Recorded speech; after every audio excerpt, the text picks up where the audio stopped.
Bonjour frères et sœurs, que Dieu puisse vous bénir dans les noms puissants de Jésus-Christ notre Seigneur et Sauveur. Seigneur, merci. Nous allons commencer par la prière.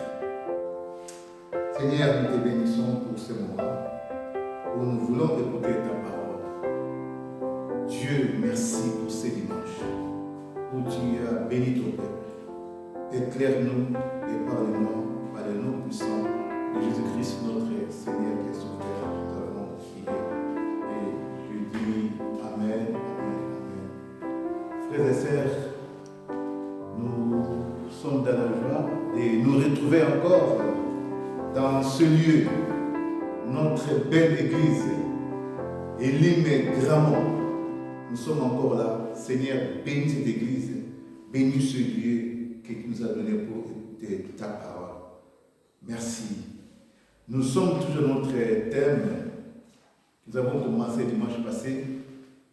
Nous avons parlé de la possession démoniaque, les causes, les conséquences, les symptômes. Voilà notre thème des messages. Possession démoniaque, les causes, les conséquences, les symptômes. Voilà, frères et sœurs.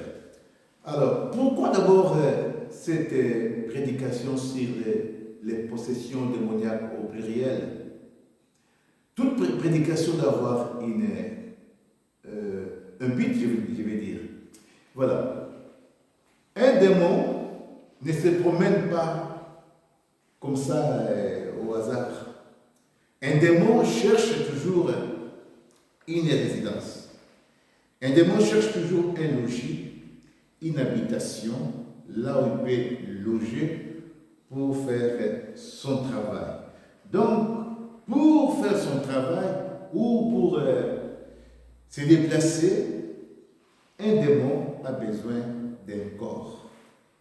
Et c'est ce corps que les démons utilisent comme moyen de transport pour atteindre ses objectifs. C'est comme un virus, c'est comme un microbe. Quand un microbe entre dans le corps d'une personne, comme ce matin de parler coronavirus,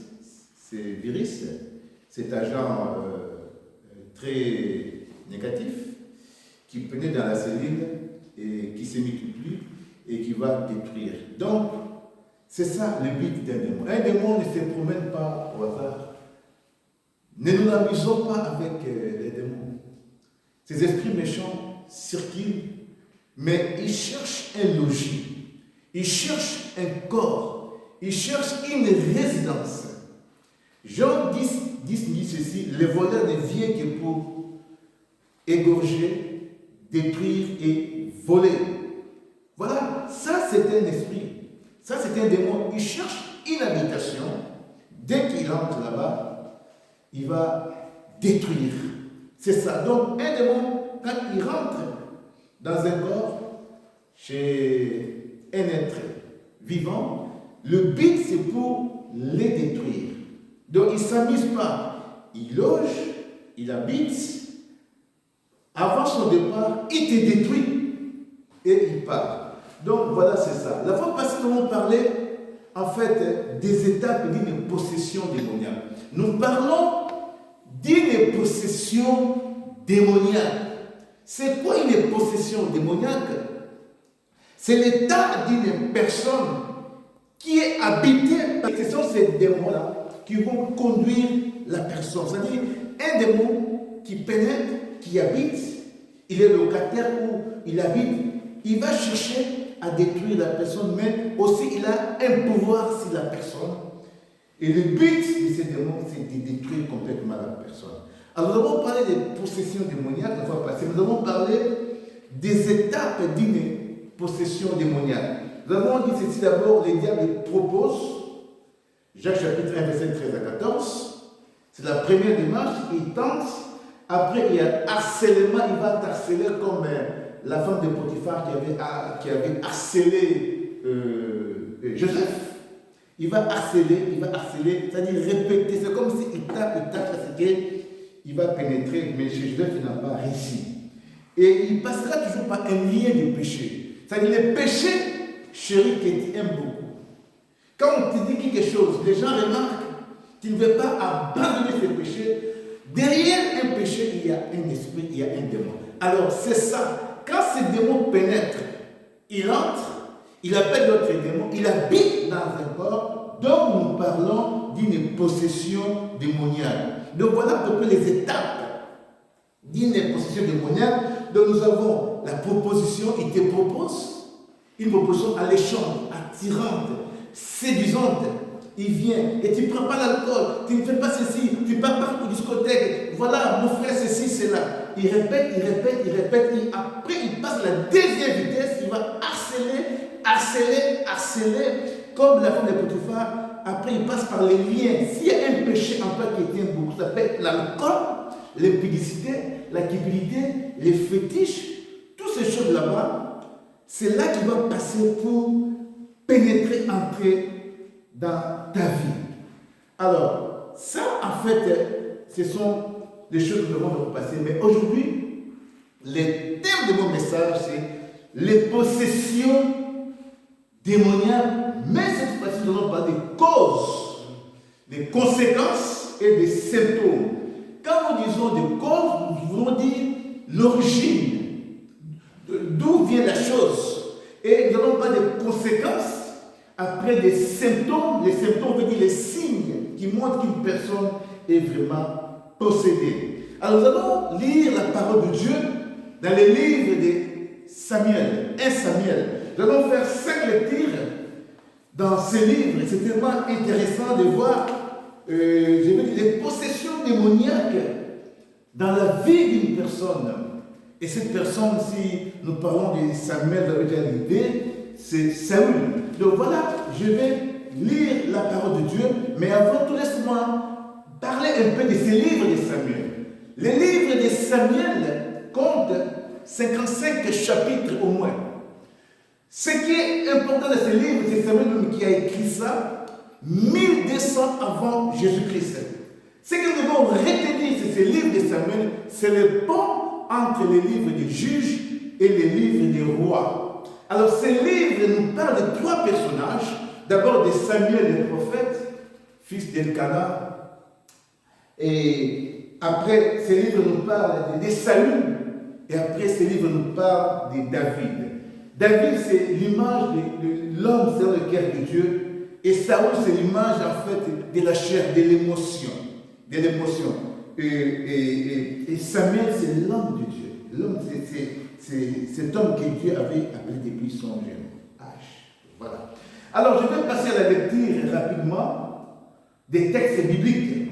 Je commence d'abord par lire la parole de Dieu dans 1 Samuel chapitre 13, versets 8 à 13. 1 Samuel chapitre 13, verset 8 à 13, la parole de Dieu. Il entendit 7 jours, c'est-à-dire c'est Saül, 7 jours, jusqu'au moment fixé par Samuel. Mais Samuel n'arriva pas à Gilgal. Et le peuple se décimait loin de lui. Alors Saül dit, amenez-moi l'holocauste et les sacrifices de communion. Il offrit l'holocauste. Frères et sœurs, ici nous sommes en train de voir Saül, avec Israël, est en guerre contre les Philistins. Samuel lui avait dit, attends, ne touche pas à l'holocauste, c'est-à-dire les sacrifices. Ne touche pas à ça. Jusqu'à ce que je vais venir. Après 7 jours, parce qu'ils étaient en guerre, Saül a vu que les Philistins étaient déjà près d'Israël. Saül a eu peur. Il a eu peur. Oh, Dieu lui avait dit qu'il serait avec toi. Il a eu peur. Alors, Saül est parti faire, il offrit l'holocauste, c'est-à-dire la communion, les sacrifices qui étaient réservés en fait aux sacrificateurs, à Samuel. Voilà, nous sommes en train de voir les causes d'une possession démoniaque.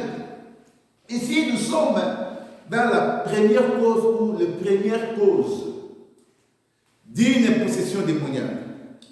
Ici, il s'agit de Saül. Frères et sœurs, bien-aimés dans le Seigneur, écoutez-moi bien. La première cause d'une possession démoniaque, ce n'est pas que la personne est partie chez un sorcier ou un marabout. La première cause d'une possession démoniaque, c'est la désobéissance. C'est quand on a désobéi à la parole de Dieu, c'est à ce moment-là que nous tombons ou nous pouvons tomber dans une possession démoniaque. Ce n'est pas parce que nous sommes partis voir un marabout ou quoi, mais la première chose, c'est la désobéissance. Le Dieu a dit ceci à Israël: tu n'auras pas d'autre Dieu devant ma face. Tu ne te feras pas des représentations des choses d'en haut sur terre. Je suis ton Dieu, l'unique qui t'a fait sortir d'Israël. Donc tu ne peux pas avoir un autre Dieu en dehors de moi. Si tu as un autre Dieu à part moi, donc là, tu tombes dans la désobéissance. Et c'est la chose qui a en fait tué Israël, l'idolâtrie. Alors ici, nous sommes dans le texte, et nous sommes en train de voir que Saül est tombé dans la désobéissance. Il ne pouvait pas en fait toucher l'Holocauste. Il a désobéi. Et quand Samuel est venu, Samuel lui a dit clairement que Dieu t'a rejeté aujourd'hui. Il t'a même écarté, même ta famille, ta descendance de la lignée royale. Donc voilà la première cause de la désobéissance de Saül. Alors, nous lisons pour la parole de Dieu dans 1 Samuel chapitre 15, versets 7 à 10. Écoutez ce que la Bible dit ici. Saül bâtit Amalek depuis Avila jusqu'au bord du cours qui est en face de l'Égypte. Il prit vivant Agag, roi d'Amalek, et voua à l'interdit tout le peuple en les passant au fil de l'épée. Mais Saül et le peuple épargnèrent Agag, ils épargnèrent les agneaux gras et tout ce qu'il y avait de bon. Ils ne voulurent pas les vouer à l'interdit. Nous sommes en train de voir les causes d'une possession démoniaque. Comme je disais, la première cause d'une possession démoniaque, c'est la désobéissance. Saül a désobéi à Dieu. Il a touché à l'Holocauste, chose qui n'était pas permis. Alors, deuxièmement, il désobéit encore. Ici, nous sommes devant la deuxième faute grave de Saül. Il tombe dans la désobéissance. Dieu lui a dit: va, extermine Amalek. Parce que ce peuple Amalek, ou les Amalécites, avait barré la route à Israël quand il sortait d'Égypte. Alors Dieu a dit: extermine tout ce peuple. Mais Saül a obéi en partie. Il part en guerre, il attrape Agag vivant et il prend les butins, tout ce qu'ils avaient eu pendant cette guerre, et ils ont pris ça, et c'était pour eux. Il amène Agag devant Samuel. Samuel dit: Saül, ce que tu as fait là, Dieu t'a encore rejeté. Voilà, l'obéissance vaut mieux que les sacrifices. La désobéissance est aussi coupable que la divination, c'est-à-dire comme la sorcellerie. Donc, la désobéissance est considérée comme la divination, comme la sorcellerie. Donc, voilà à peu près les causes d'une possession démoniaque.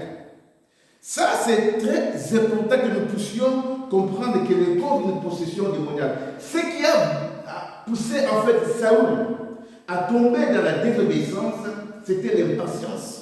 C'est parce qu'il a vu que les Philistins étaient nombreux, ils avaient 3000 chars, ils étaient près d'Israël, il a eu peur, il est parti au fond de l'Holocauste, croyant que s'il faisait la guerre, il allait gagner. Non, c'était triste. Et Dieu l'a rejeté. Et la deuxième fois, il est désobéi encore à Dieu, et là c'est grave. Et là, automatiquement, il va tomber, Dieu va les rejeter, il prend le butin. Ce qui était voué à l'intérêt, c'est quoi? C'est-à-dire Dieu avait dit qu'on lui offre les bétails, les moutons, les vaches, tout ce qu'il pouvait en fait pouvait avoir, recevoir de cette guerre contre les Philistins, contre Agag. Il devait offrir ça à lui, c'est ça, voué à l'interdit. Alors c'est comme ça que nous arrivons, nous volons Dieu. Ça c'était en fait une sorte de dîme. C'est que nous devons donner à Dieu, frères et sœurs, les choses qui appartiennent à Dieu, au pluriel, nous devons lui donner. La dîme, c'est-à-dire que nous devons lui donner, ça c'est sa part. Ici, Dieu a puni, a rejeté Saoul par la désobéissance. Mais laisse-moi te dire, nous sommes en train de voler tout doucement, doucement, pour voir ce qui va arriver après dans la vie de Saoul. Voilà. Là, si nous lisons la parole dans Matthieu chapitre 3, versets 8 à 9, il dit ceci. Vous me volez et vous dites que comment nous te volons. Vous me volez dans vos dîmes. Vous ne me donnez pas vos dîmes. Parce que la dîme, c'est 1/10 que nous devons donner à notre Dieu. Voilà, frères et sœurs, nous devons donner à Dieu. Je bénis Dieu pour tous ceux qui donnent leur dîme. Je bénis Dieu pour tous ceux qui soutiennent l'Église. On paye les loyers. Je vous encourage, je bénis, tu vois une matière à l'Église, les gens soutiennent et payent les loyers. Que Dieu puisse vous bénir. Alors, c'est ça. La désobéissance est terrible. Là aussi, nous tombons beaucoup. Écoutez, frères et sœurs, je continue la parole. Non. Ce qui est important, de voir les conséquences d'une possession démoniaque. Nous sommes en train de parler de Saoul, ce grand roi, le premier roi d'Israël. Alors, il tombe dans la désobéissance, mais il y a des conséquences terribles. Alors, la première conséquence dans laquelle va tomber Saoul, c'est quoi? C'est Saoul, ses vies, il y a des esprits mauvais qui sont tombés, qui sont rentrés dans la vie de Saoul. Parce qu'il avait désobéi à la parole de Dieu.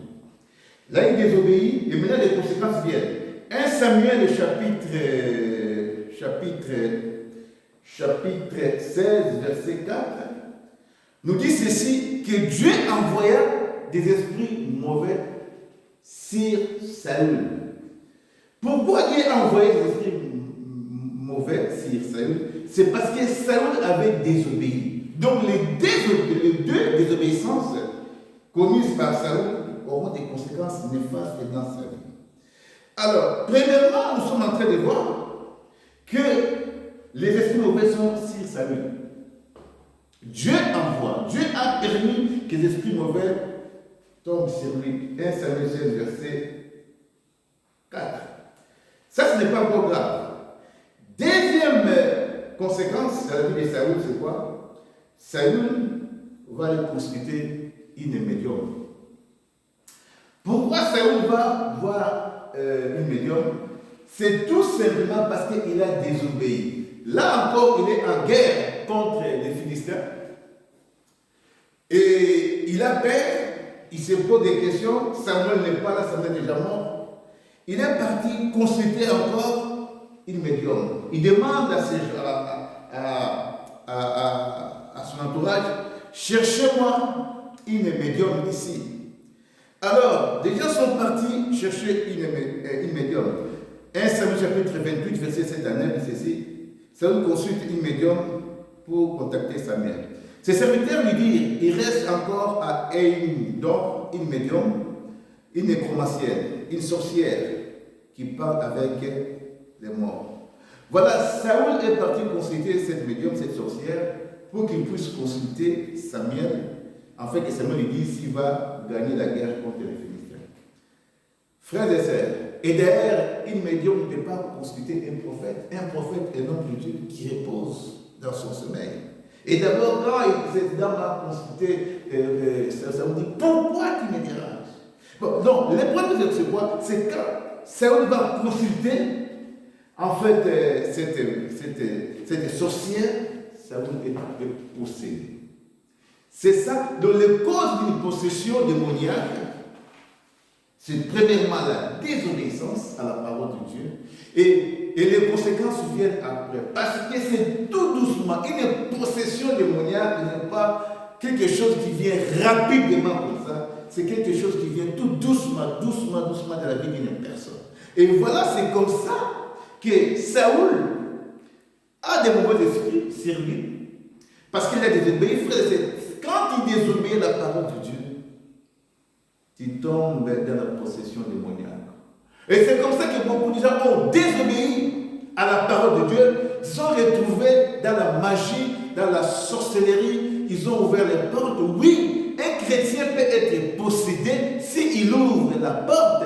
Éphésiens chapitre 4, verset 28 dit ceci, ne dormez pas avec la colère, ne donnez pas accès au diable. Un chrétien, quand il ouvre sa porte ou une fenêtre, il donne accès au diable, il peut être possédé, et là, il faut encore chasser ces démons.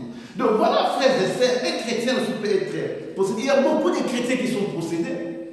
Dans le milieu chrétien, parce que la possession démoniaque, c'est quoi? C'est un esprit méchant. Un démon prend le contrôle d'une personne. Ça peut être un démon ou plusieurs qui contrôlent la vie d'une personne. Donc là, je commence à entrer maintenant dans la parole de Dieu, dans la prédication, pour te dire que mon frère, ma soeur, il y a des choses anormales. Les chrétiens qui sont possédés dérangent. Les gens qui sont possédés dérangent les familles. Si c'est à l'église, ça dérange. Donc ces personnes qui sont possédées, nous devons chasser ces esprits-là au nom puissant de Jésus-Christ. La Bible dit ceci dans Marc chapitre 16, verset 17. Voici les miracles qui accompagneront ceux qui auront cru en mon nom. Ils chasseront les démons.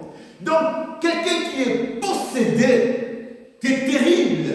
Parce que la possession rentre dans le mental, dans le cerveau, et ces démons qui prennent le contrôle, et les signes vont se manifester. Donc, la possession démoniaque, c'est quelque chose de très bizarre qui envahissent les chrétiens, qui atteignent. Il y a des hommes de Dieu, il y a des gens qui sont possédés par des esprits méchants. Alors c'est ça, nous allons voir maintenant les signes, les symptômes d'une personne qui est possédée. C'est-à-dire qu'il a désobéi et les démons sont entrés dans sa vie et les démons maintenant contrôlent sa vie. C'est terrible, frères et sœurs. Alors, le premier signe majeur pour comprendre que quelqu'un est vraiment possédé, la personne est incontrôlable. Là, je vais entrer maintenant en profondeur. Il fallait que j'explique d'abord les textes, parce qu'il y a beaucoup de mots qui se passent sur la possession démoniaque. Certains disent que les chrétiens ne peuvent pas être possédés. Un chrétien peut être possédé s'il ouvre une fenêtre, s'il ouvre une porte.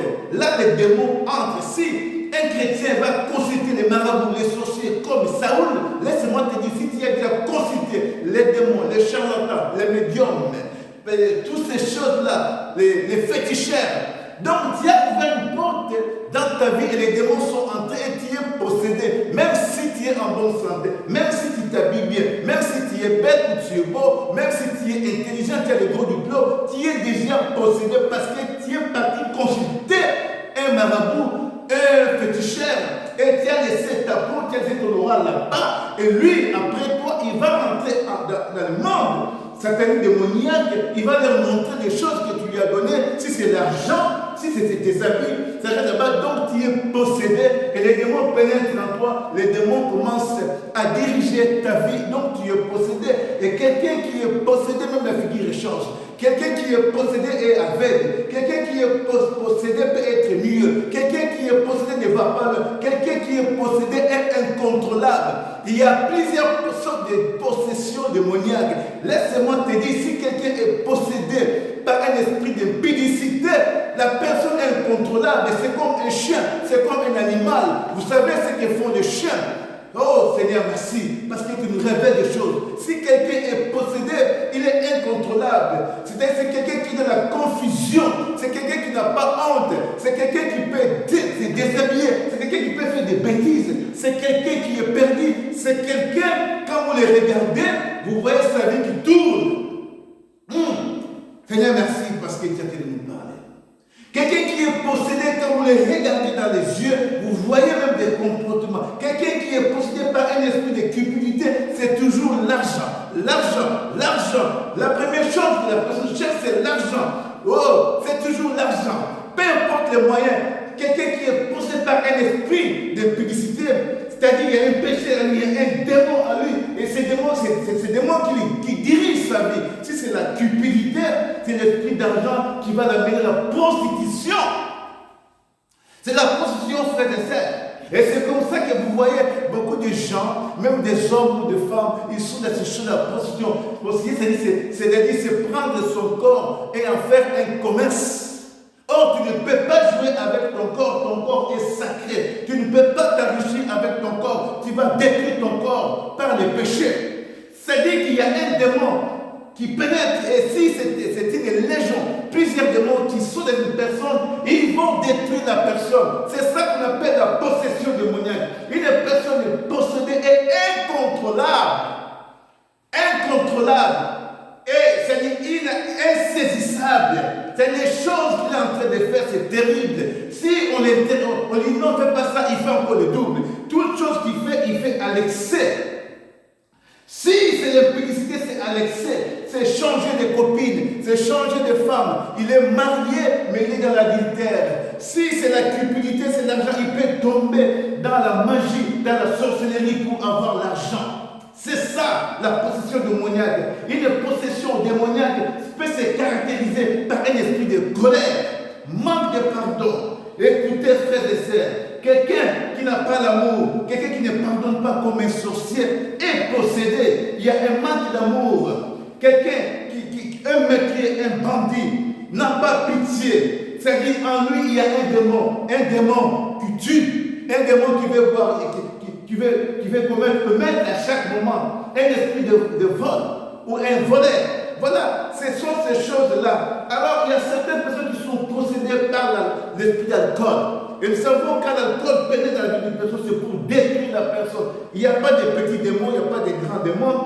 Tout esprit maléfique qui entre dans la vie d'une personne, c'est pour les détruire. C'est-à-dire, les diables, pour faire son travail, il envoie des esprits, il envoie des démons. Et ces démons ont besoin d'un corps d'un être humain ou d'un être vivant. Ça peut être un animal, ça peut être une personne. Ces démons vont entrer, prendre le contrôle dans la vie de cette personne-là. Ils sont comme des chefs, c'est comme une voiture qui roule. Parce que notre corps a des yeux. Le corps humain a 5 organes de sens.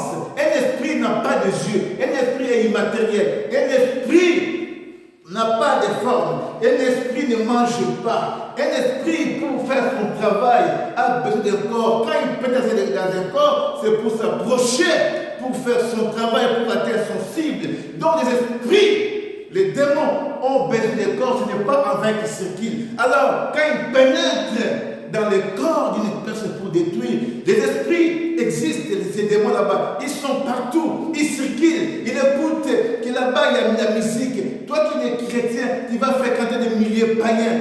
Laisse-moi te dire, là tu vas être en contact avec des démons et tu es possédé et tu es dedans. C'est ça. Dans le fait, dans des milliers de certaines choses là-bas, il y a des démons qui arrivent, qui pénètrent dans la vie des personnes et c'est pour détruire. Frères et sœurs, je bénis la parole de Dieu. Je voulais tout simplement te dire aujourd'hui, mon frère, ma sœur, attention à la possession démoniaque. Je vais clôturer mon message en disant ceci. Ne donnez pas accès au diable. Éphésiens 4, 26, ça dit ceci. Ne dormez pas avec la colère. Ne donnez pas accès au diable. Marc 16, c'est ceci. Voici les biens qui accompagneront ceux qui iront qui en mon nom. Ils chasseront les démons. Ils chasseront les démons. Alors, si tu es possédé par un démon, laisse-moi te dire, si c'est un démon de la magie, sorcellerie, il veut détruire ta vie. Il pénètre, mais avant de quitter, il va détruire ce corps-là. Il a détruit son corps parce que le corps a des yeux, c'est comme une voiture. Ce démon veut arriver près de sa proie pour faire son boulot, pour détruire. Les démons peuvent entrer dans les chats, les animaux, les êtres vivants. Parce qu'un démon, c'est un esprit, il n'a pas de yeux, il a besoin d'un corps. Ton corps est le temple de l'esprit. Ton corps ne peut pas être en fait un logis, une habitation, une résidence satanique et démoniaque. Je vais prier pour toi. Au nom puissant de Jésus-Christ, mon frère, si tu me suis, je dis ceci. Au nom puissant de Jésus-Christ, tous les démons qui te suivent, si tu avais ouvert une porte, ferme ta porte. Au nom puissant de Jésus-Christ, mais le vrai médicament pour fermer sa porte, c'est de servir Dieu. Si tu sers Dieu, tu es au service de Dieu même plus que celui qui prie, plus que celui qui chante. Parce que le ministère, c'est-à-dire tu es pasteur, choriste, quand tu sers Dieu, tu es au service de Dieu, c'est un moyen efficace pour pour vaincre la possession démoniaque. Les diables, les démons ne vont pas s'approcher de toi parce que tu es au service de Dieu. Voilà, frères et sœurs, je clôture mon message par là, que Dieu puisse te bénir. Je pas de possession démoniaque. Ton corps ne peut pas être un logis, une résidence des démons, parce que s'il pénètre dans ton corps, c'est pour te détruire. Il y a des esprits de l'impédicité, il y a des esprits de la prostitution, il y a des esprits magie, haine, colère, toutes ces choses. Ce sont des démons qui avec personne. Alors, mon frère, ma soeur, si tu t'es dans ce cas-là, tu peux voir un passé, tu peux aussi prier pour toi-même. Dieu est capable de travailler dans ta vie, de chasser tous ces formes de démons là-bas. Au nom puissant de Jésus-Christ, je prie que Dieu puisse te bénir. Au nom puissant de Jésus-Christ, je prie. Je dis Amen, Amen, Amen, peuple de Dieu, merci. Que Dieu vous bénisse abondamment.